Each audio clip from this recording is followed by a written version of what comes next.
visual perception.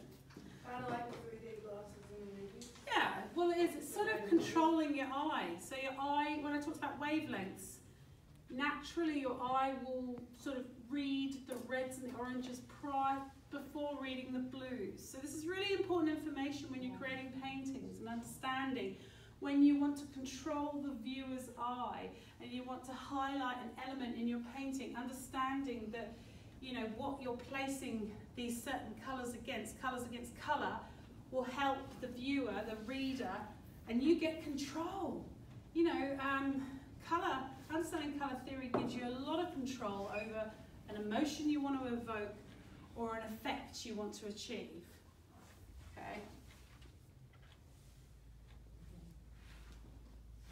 So, without going into too much detail, but Johan Itten was another theorist who looked at more that visual perception idea. He took Sir Isaac Newton's colour wheel and started to look into the visual effects that colour have on the human eye. And this is very powerful when it comes to paintings as well. So when you have a look here, I have actually got the colour arrangement, but the word complementary colour, what are they? What are complementary colours? They're the opposite. Opposite on the colour wheel. So complementary colours, they say contrast. They fight with each other. And when we say the word analogous, do you know the word analogous? So analogous colours on the colour wheel are the ones that sit next to each other. So the word, it's so funny to call it complementary. Complementary to me is like saying, I love you, you're fantastic. But actually, in the world of colour, complementary, they do actually do that. They make each other stand out. But they're really kind of fighting each other. Analogous ones are friends. They're all holding hands, and it's a smooth transition.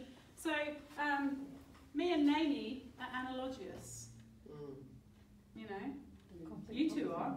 No, we are complete opposites. Yeah. We're cool. We're the cool colours.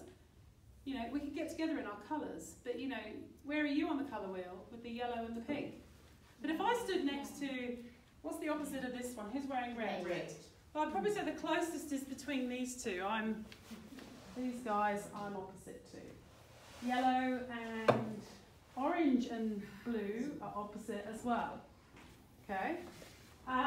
So when you look at these squares, you can have a look and sort of half close your eyes, and they should. Which one? Where does the yellow look brighter here? With the purple. Contrast. Yeah. Where is it looking bigger and brighter here? Green. Green. Complementary, complementary, complementary. Yeah. See what I mean? So that's something to think about with making things really jump off the page. All right. Any questions? Who wrote that? Who wrote that bit of text? Yeah. Not me. Let's go. Read.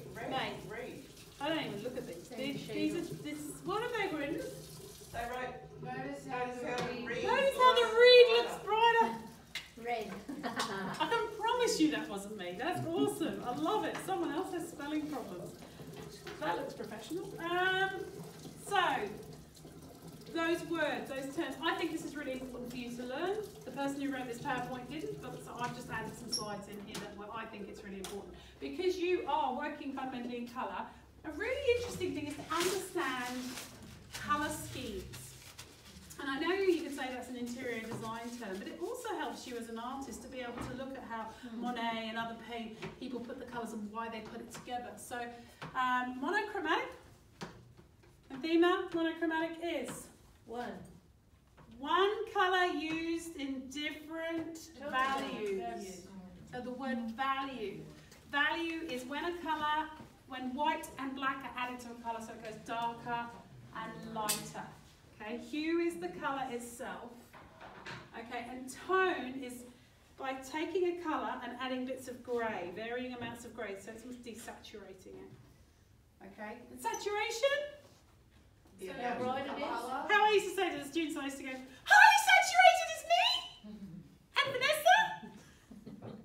And maybe, you know, you could say, Ali Talia today is slightly desaturated in her colour. So I'm highly saturated, you're just because of your colour.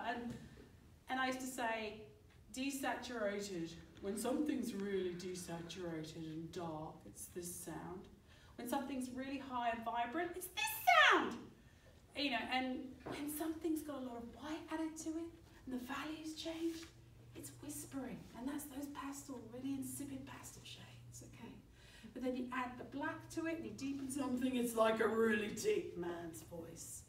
Sounds funny, but they can even relate colour to music. Many artists have listened to soundtracks, and then, like, that could be one of your inspiration points. I'm going to listen to Mozart's whatever, and then I'm going to create a painting based on, so if the, you know, the high notes, the high violin notes could be the really touches of bright, you know, oranges and things, and then those really low, deep bass notes can be burgundies and really dark, deep colours. So can you imagine, you can equate colour to sound. It's based on waves. It's the same thing, okay?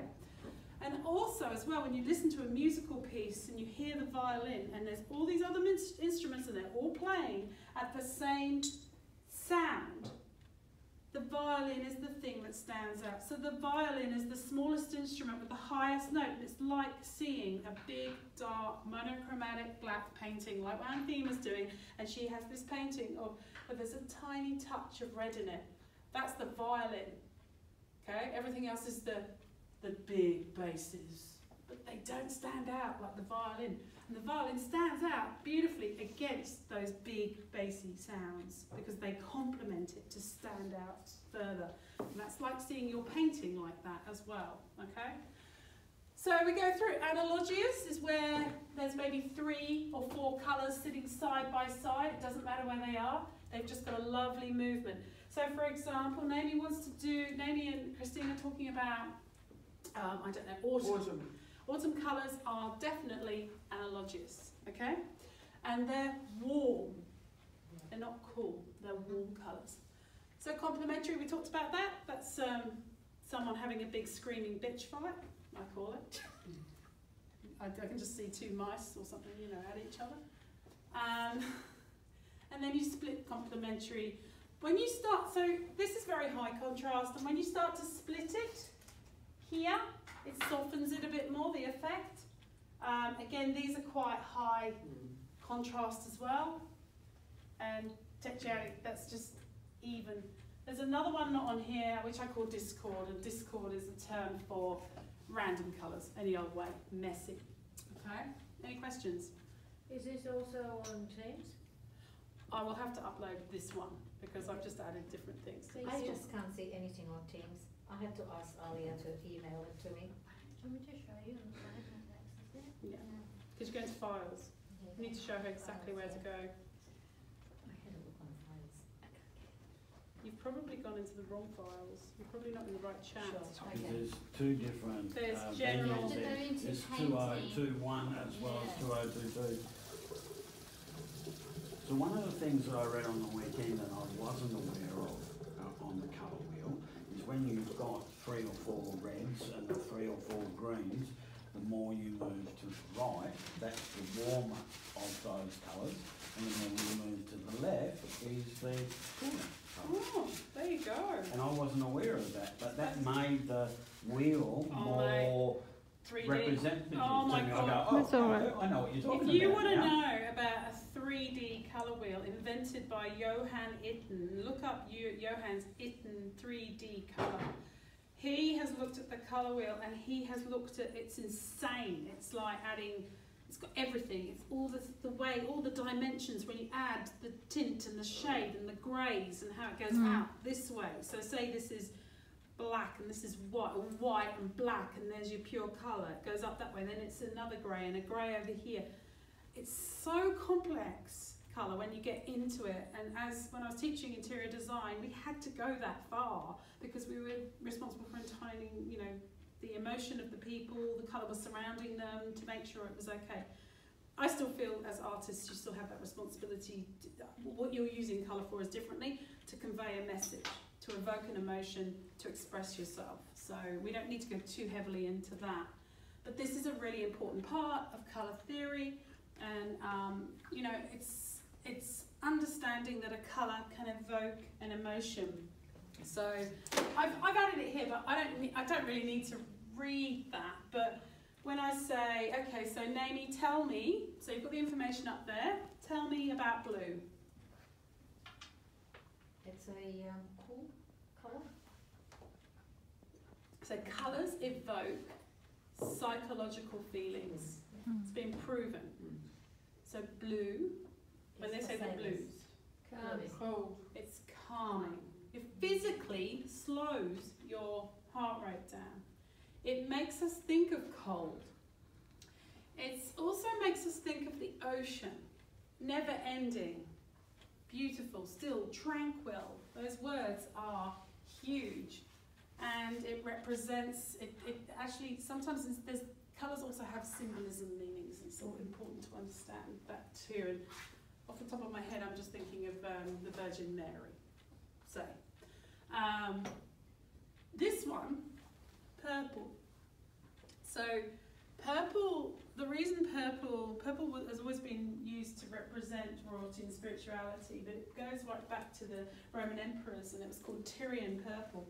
Tyrian purple was because they used to take this Mura Welka shell, squish it down, and then they used to soak their fabric for their robes in there and then leave it in the sun, and it would have that special Tyrian purple. So it started to represent royalty, magic, spirituality, wealth and luxury, as it says up there. So it's abundance.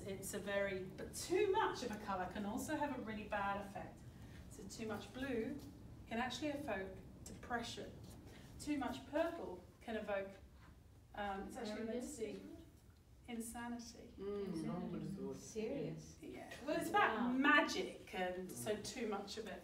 So then we go on to, let's look at blue, the green. So what does green make you think of? Earth, nature. Environment. So it's a colour that actually evokes focus, and it represents, obviously, it does represent those things. It's got the symbolism of new, money, fresh, spring, healing, and environmental. But it's a colour that emotionally evokes you physically, your physical response to it. It's a great colour to use in studies. It's a great colour to help with focus. So then we can go into, the interesting one is we go into yellow. When you think of yellow, what do you think of? Happy? Sunshine. Energy. Summer. That's what it says. Energy, happiness, intelligence is a big word. Because it's a very stimulant colour. So it's a great colour to stimulate, to use for studying as well in a different way. Joyfulness. But let's combine energy, warmness, happiness, joyfulness, and then you mix them on the colour wheel, and you mix them in a colour palette, and you combine it with calming, peaceful, divine, professional, trusting, and then you get that kind of focus thing I talked about. Because if you've got focus, you have to, it's good for study, but the calming, so too much yellow is ADHD. It's crazy, it's like off the scale. But then you can bring the two together and create this focal colour. Now, orange is a colour that's really sociable, and it's really drawing attention. It's that loud person at the party. It's the, it's the loud voice. It's the fun one. It's the person you want to hang around. And you want to know a weird thing? Not saying that I am that. I got my aura red in Byron Bay with my husband. We were sitting together, and my aura was orange, and his was just like really dodgy, probably dirty colour, but my aura took over his aura. I'll never forget that. But, and then obviously red, but too much orange again is a bit ADHD, a bit crazy, but we'll say red represents love, passion, energy. Power. Also aggression. Aggression. Oh, yes. Violence. Angry, when they say Anger, I just yeah. saw red. I saw red. Yeah, you think about how these things are used. Yeah, it represents blood. It represents anger. It represents all those things too. But really, you know, passion is a huge one. And then obviously black, I don't think black's a colour really, to be honest with you. But they've added it there, classy, protection, elegance and formality. But like I talked to you about the visual perception effects of colour, you know, the brighter it is, the more it draws your attention. The brighter, the stronger the colour is, the stronger the impact of the psychological effect of the colour will have on the person. So you basically add more white to it, it softens the colour. So when we go from red and we add white, what colour do we get? Pink. Yeah. Does that represent love? More like romance. You can say romance. Yeah. And it's femininity. And the word passion probably leaves it. Energy leaves it because it's soft, you know. And then we can look at a colour like blue, really pale blue. That word calming probably is more into it. So the word saturation, you understand the word saturation, it's like the higher, the brighter the colour, the more high-pitched it is. The more you add white, it softens it. The more you add grey, it softens the effect as well. Okay, and then we can say with yellow, more white you add to yellow and orange, it becomes cream or skin colour. So it loses its impact. Okay, it's still there though. Okay, any questions? And that's a really interesting one where it says, I'm giving you those meanings to those colours based on where I live in the world, and I'm a Western person. If you come from other countries, certain parts of the world have different meaning for different colours. So for example, black to me represents funerals and death. Sadness. Some countries, white represents that. Yes. Yes. White represents a wedding dress to me. Red represents some wedding dresses in other cultures. Yeah, because I mean actually your culture would have almost a completely different meaning to a lot of these So colours. red would be like celebration. That's right. Hanamite. Yeah. Trying to think of any others. And then white would be sad. Yeah, whereas white to us is Mourning. and it isn't to us, it's new beginning, it's new birth, it's cleanliness, It spirituality. is a spiritual colour, white. So, yeah. But you do realise that white is all colours mixed together. Yeah. Not physically, but it's using, what's it called, subtractive, there's subtractive and additive colour. The subtractive colour, see I start going off on a tangent, is where you're physically mixing, and then all colours together, what do they make? Yeah. Mud. But if it's light, and I used to do this with the students, if we laid coloured gels all over each other, you get white light. Amazing. See what I mean? That's why it could refract light through a prism and see and split it, because like we see, it's made up of every colour of the rainbow. That's how we discover it, and those individual lights bounce off the surface back to our eye at different energy levels, so we can define that that's green. Because it's anyway, it can go on forever. Please do. I find this fascinating. Huh? I really do. Please do go on. I can bore many people at dinner parties about colour, and the other one is lighting. I love lighting. Okay, so what I wanted to do here is I wanted to look at the work of others, and I want you to sort of talk about the effect that they have, and what they've thought about when employing these colours. So if we take Chagall, so there's two Chagall paintings there. We can look at the first one with the goat and the bucket and the house. You know, what colour relationship is that?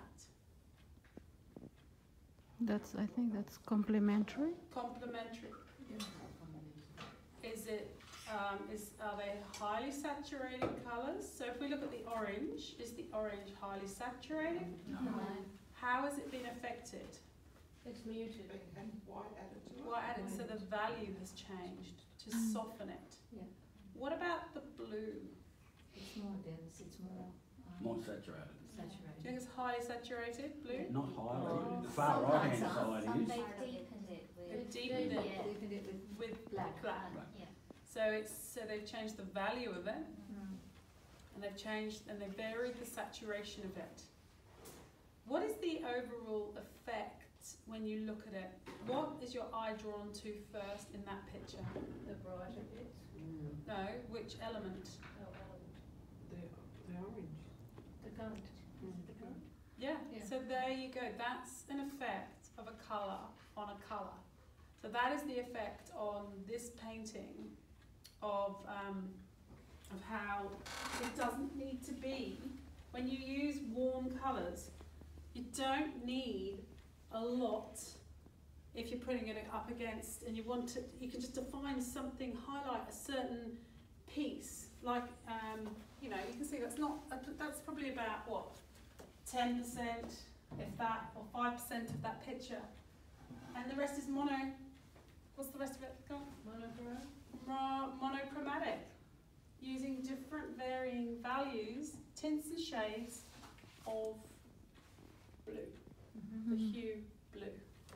So the effect, what's the energy, the psychological effect of that picture when you look at it?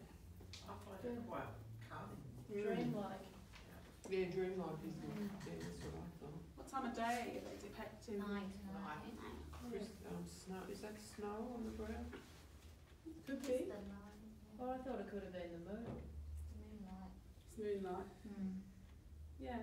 So the actual meanings of the colours are that it looks, you know, the goat has got the orange as a focal point to draw your eye to it, but the goat is, you know, I'm just perceiving this, but the goat has got the life and the energy, Mm. the warmth, and everything else is a bit cooler Mm. and a bit colder, and it's, yeah, it's really the going back to the fact that the warm colours jump forward and the cooler colours become the background.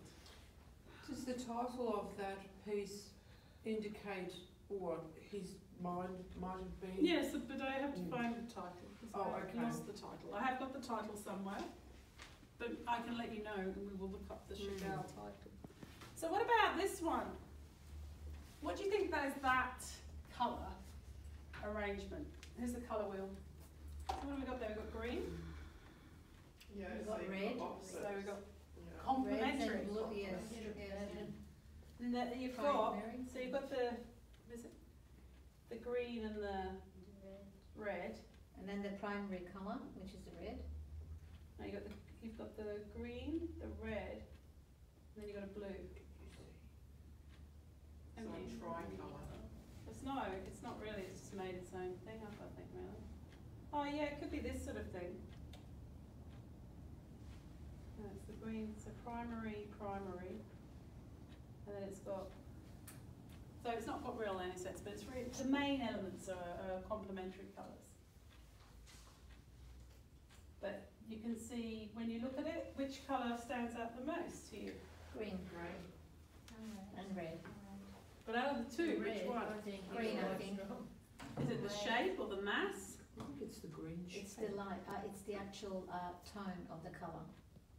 Yeah. So it just stands out more to There's me a bit than of the yellow red. vibrancy. Probably got a lot of yellow in it, so Yeah. it might have warmed it up a bit more. Yeah.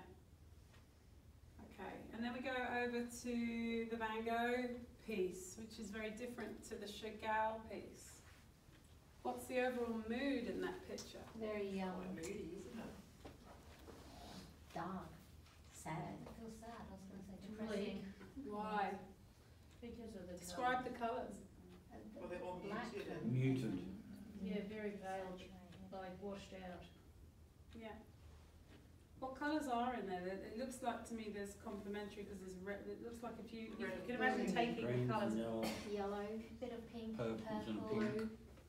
Later in the Pink. day, sort of long shadows. A lot of dark, a lot of black. Yeah, it's It's sad, somber. sad looking painting. Yeah, lonely. Mm. And then you go down and we look at Claude Monet. That's lovely. So vibrant, full of light, it's beautiful. What's the colour relationship in that? it's all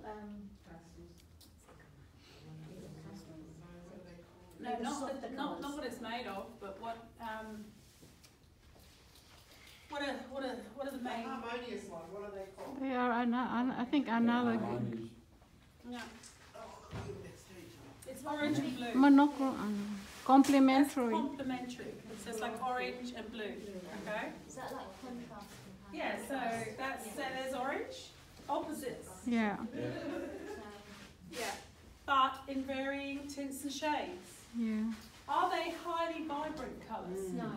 Well, the background of it. Yeah, some of them, some are, The sides some are parts. very Orange vibrant. and the blues, like it's almost like purple. They're like a rainbow, those colours. So if you have a look, what's your focal point? What's the first part of the painting that your eyes drawn to? The orange First, one. Haystack. The first haystack. This yeah, one. Yeah. And that's probably to do with. The shadow, like pointing. The ground is very light, that's why you can. because it's got red in it. So this is yeah. So if you look at this is it's a stronger orange, a more highly vibrant orange.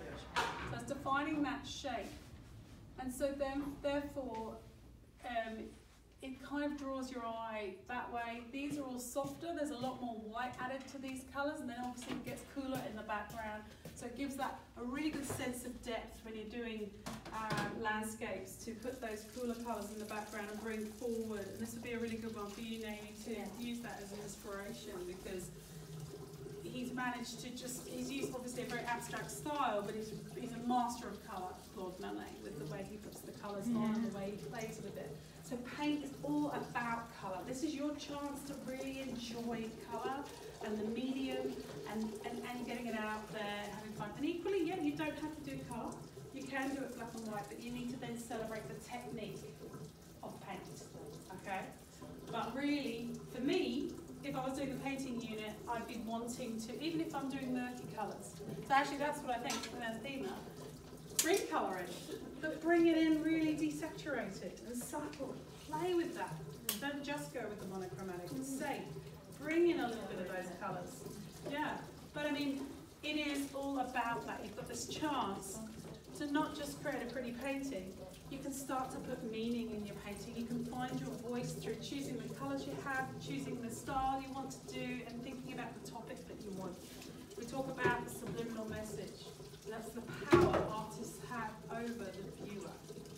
So colour theory is really important from everything from the way we can get the eye to move across the paper or your canvas and direct the viewer to certain things. Remember, we talk about hierarchy in principles, elders and principles. Hierarchy is what you need to have. I always believe you need a focal point in the painting. Otherwise, well, unless your name is Jackson Pollock and it's a mess, and that's your point. But I think good composition has a focal point, and that can be achieved beautifully by using the right colours. And remember, the brighter, the warmer the colour does not need to be necessarily the highest amount in quantity. It could be 10%, and you could have everything else muted, and then there's one figure that's bright red that will just draw you to it and get the message across, okay? So what I want you to do now from this, hang on, I'll just see if there's another slide. No. What I want you to do from this is, so we've done some brainstorming, right? You've done some trials, you looked at other artists' techniques, right? And I'm changing up this week to be a little less like in the Cert 3 where we're doing, right, we're going to copy a painting, right, we're going to, here's colour theory, right, I want you to produce a tester image randomly for colour theory. I want you to now sit down for a bit and think. Look at your tests you did of other people's work and analyse them. And you can do it in next to with a partner, analyse the artworks you brought in and discuss how colour was used in those. Then I want you to think about, when you've been brainstorming, the colour choices and what other meaning is it going to give to the painting. Can you, even though, for example, Naomi's doing it from a photo, say, she has the power to decide whether she wants to make it really desaturated and just have an element whether she wants the colours bright and vibrant, fighting against each other, or whether she just wants a part of it vibrant and everything else to desaturate on the outside so that your eye is drawn to an element of it. Okay, you happy to do that? Go for it. Right, I can go to the toilet.